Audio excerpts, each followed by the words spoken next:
Hello, everybody. This is Jordan Pacheco from the Glad Trad podcast. I hope you're doing well, and I hope you all have a very Merry Christmas. It is very exciting to have this time of year to celebrate the Nativity of our Lord, and I'm looking forward to next year, especially here on the show, where we're going to have a whole host of new guests and new topics, and it's just going to be a lot of great fun. So thank you all for subscribing, and we are looking very much forward to the new year. But I did want to share this breaking news that I hear out of Tyler, Texas, and that's that Pope Francis appoints a new bishop to take the place of the chair of Bishop Joseph Strickland. So Bishop Gregory Kelly is now Bishop of Tyler, Texas. He comes as an auxiliary bishop from the Diocese of Dallas, so a Texan as well. And I've been reading just a little bit about him. There's not a ton of him online, but he's been serving in the Diocese of Dallas since 2016. I think he was appointed auxiliary bishop. He actually has some of his education in my diocese where I grew up, the Diocese of Colorado Springs.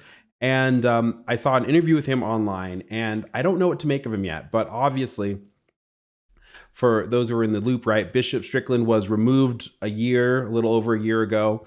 And the diocese has been taken over, kind of overseen by Bishop Vasquez, who is Bishop of Austin, who admittedly I don't have the highest opinion of. If you saw my interview with Nick Cavazos, the traditional Thomist, it was in his diocese that he banned the Latin Mass going on in the cathedral because of an implementation of the Holy See with Traditionis Custodes, all that kind of stuff. He has also further done that in the Diocese of Tyler before Bishop Kelly has gotten there. So unfortunately, throughout the Diocese of Tyler, the Latin Mass at the cathedral and other parishes around was ban-hammered because of Traditionis Custodes, right? Very pastoral, very wonderful. Thank you, Pope Francis, and all of those people. So the point being is that I don't know yet what kind of man Kelly will be. And so I'm making this video to offer some solace to those who are in the Diocese of Tyler. I've talked to priests and some laity out there, and it has been a very trying year for a lot of them. There has been a lot of confusion. And the most frustrating thing about Bishop Strickland's removal was when it first happened, a lot of us were worried because Bishop Strickland, of course, is very popular. He's very outspoken. I've been very pleased to have him on my show before, and I'm going to have him back, no doubt. So it was very heartbreaking to see him leave, but also that he was under some investigation from the Vatican, which there has been absolutely nothing determined or there's been nothing brought to light. So there's been a lot of speculation that it was just papal maneuvering, which happens from time to time throughout history with different popes, that essentially made him take an early retirement. Now, that is all to say that because I don't know what kind of man Bishop Kelly is, I do want to offer him some grace, and I do hope that those who shall be under him will offer him some grace too. He has a tremendously big role to fill, and also we have to determine what kind of bishop he is. As I said with Bishop Strickland, there are a few kinds of bishops. I think there are these very bold bishops, very outspoken, and we've known even since the time of St. Athanasius that oftentimes they get ban-hammered and excommunicado and taken out of places because of the boldness to speak the truth. And there are also very bad bishops, right? You go to the opposite end of the spectrum. These are bishops who it's very obvious do not have the faith, or at least do not have the same faith that you and I might have. They're not even just company men, but they are men who very gleefully and wantonly desire to eradicate a lot of the traditional good elements of what makes Catholicism. They attack Christ's church from within. They are wolves in sheep's clothing, right? They are rotten shepherds. And unfortunately, we've been subject to many of them. And it's not just the huge abuse scandals that have happened with many bishops and priests and cardinals like Cardinal McCarrick, but it's even bishops who are still in the church now who obviously desire to eradicate a lot of the deposit of faith.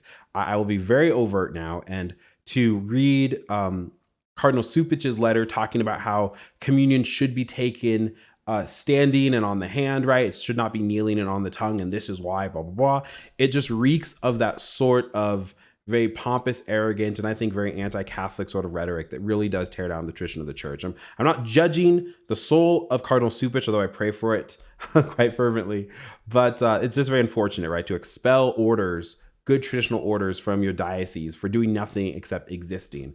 This is the world we live in. And then The majority of bishops are what I call company men. These are men who do love, they love the Lord, and they've chosen the bishopric or the priesthood as more or less kind of a professional career move, but there isn't a lot of stamina to it. I always say that I'm very skeptical, to be honest, of priests who I don't really regard as fatherly. Does that make sense? As if you should look at a priest and go, this is a man who, if he wasn't in the priesthood, I could see married as a father figure, right? Really a dedicated shepherd to his flock, whether it's in married life, and in the case of priest and bishop, it's their call to religious life.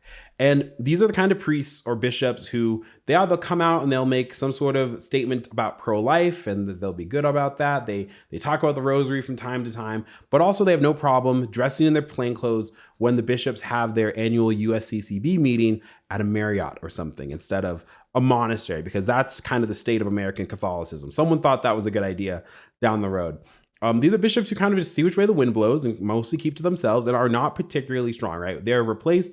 They've become a lot of administrators in their own sorts of diocese. And that's all they're seen as, not as spiritual fathers, but as kind of the boss of pencil pushing. And that's also a very unfortunate thing that's happened to the bishopric, but that's where we're at. So we don't know. I don't know yet what kind of a man Kelly is. I would love to listen and hear from listeners and viewers who might be out there in Texas. I've never been a Texan Catholic, so I can't say. And certainly I don't think I've ever had mass in the Diocese of Dallas. And I've never met Bishop Kelly before.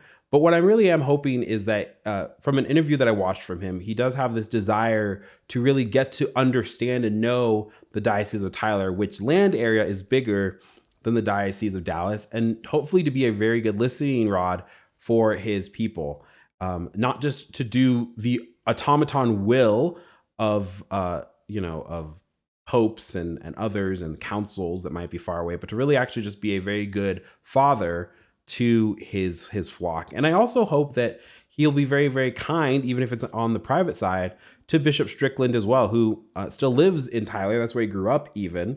And that's his home. It's very fond. And I know that can be a lot of tension there. But I think that we should give him the benefit of the doubt.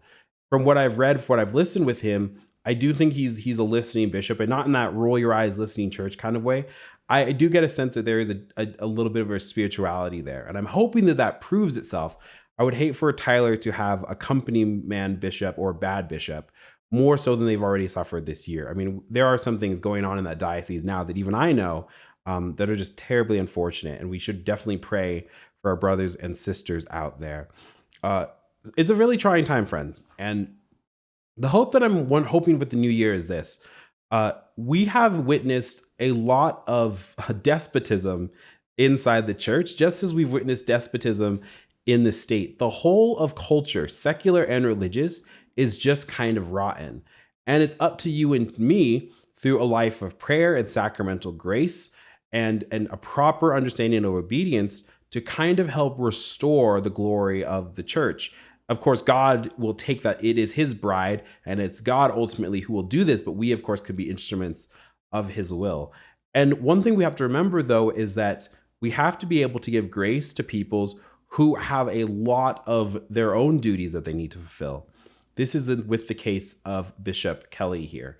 I want him to do a good job. I want him to really be a good shepherd for the Diocese of Tyler. And I want him to be a good shepherd, therefore, for a lot of Catholics, many of us who are orphaned, right? Who you might be living under a bishop who you don't regard as a spiritual father. And it's increasingly difficult. And so to find a bishop who really does take on that role of what it means to be an heir of the apostles is an extremely important thing. And so if he does good, then I think that we ought to praise that, and we ought to be very fair in that praise. If he does bad, or God forbid evil, that also needs to be criticized, and very, very vocally, very, very loudly. This mediocrity in the priesthood, in the bishopric, and certainly mediocrity in our own lay vocations is not going to save the church. That line that God says, right? Be you hot, be you cold, but be you lukewarm, I will chew you up and vomit thee from my mouth. A very, very violent image to demonstrate how mediocrity does not have a place in our lives. So I'm praying for excellence. I'm praying for some good to come out of Tyler, because it can serve as a really, really strong bellwether for what the church needs to be. There are some very beautiful hotspot dioceses around this country, and there are some dioceses that are extraordinarily hurting. And only time will tell. As you guys know, I pray fervently, especially that under the guidance of the next Holy Father, that there may be a very strong restoration of the beauty, the joy, and the goodness of traditional Catholicism. And that's not to say that anything that doesn't quite hit every single purview of that should be excluded, but just to have an honest dialogue that's not resulting in the closure of Latin masses and the abuse and disregard of traditional priests. And I am hoping that Bishop Kelly and that all of your bishops really do commit themselves to this, because it is through the rediscovering of the beauty of Catholicism, I think, that we are rediscovering our deep love of Christ and his church. So please do say a prayer for Bishop Kelly. Do say a prayer for Bishop Strickland as well. No doubt I'll get him on the show again very soon to talk about other topics that I want to talk about. And we'll just have to see. And also just keep all of priests and religious in your prayers. I mean, honestly, there is not a sort of understatement to say that, at the end of the day, there is a huge target on their back, that Satan really does attempt to make all of them fall, even just to slip into mediocrity and spiritual sloth. That is a great, great thing that Satan desires. And we have to, via our prayers and via the intercession of our Lord and Our Lady, we have to counteract that. And so the priests really do mean it when they say that your prayers are the most important thing. And so I hope that good comes out with Bishop Kelly. And for those of you who might be out there in the diocese, keep your ear to the ground and let me know if there's any news to report or anything that might be very, very good or very important to share as we go forward in the new year. So again, I wish you and your families a very Merry Christmas. I will see you all probably in the new year, and God bless you, Mary keep you. I'll see you on the next one. Oh, I almost forgot. Hey, don't forget to like, comment, and subscribe. We very much appreciate you sharing all the Glad Trad podcast stuff far and wide. That's absolutely excellent. And if you want to support the show further, go on and check out the Patreon, patreon.com/GladTrad podcast, so you can have some goodies and also know that you are supporting a really awesome show. Let's be real here. All right, guys, I'll see you on the next one. God bless you.